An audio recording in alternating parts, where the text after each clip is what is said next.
What if the morality of an action lies solely in the action itself, rather than its consequences? This is the fascinating yet complex question that underpins the philosophical concept known as deontology. In the vast field of moral philosophy, the 18th century philosopher Immanuel Kant stands as a towering figure. Born in 1724 in Königsberg, Prussia, Kant's work initiated a seismic shift in philosophical thinking, with his deontological ethics forming the heart of his critical philosophy. Kant's moral philosophy, often referred to as Kantian deontology, is anchored in the belief that the rightness or wrongness of actions does not depend on their outcomes but on whether they fulfill our duty. He proposed that moral rules are absolute, using the term categorical imperative to describe the obligation under which an individual acts. Kant believed that humans, as rational beings, should act according to maxims that can be universally applied, a principle he deemed a categorical imperative.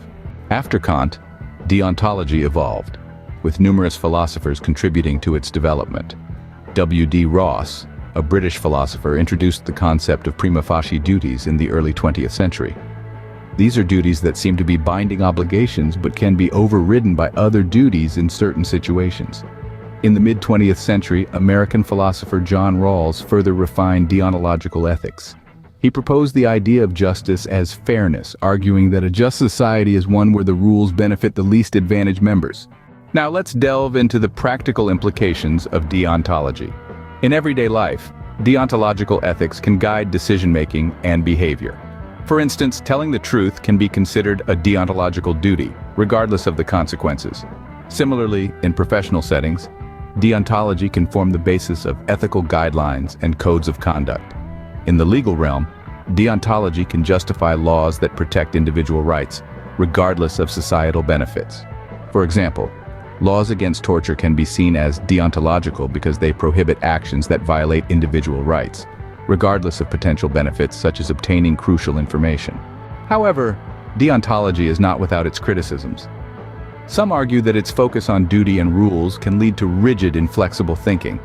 Others question whether it's possible to have universal moral principles that apply in all situations.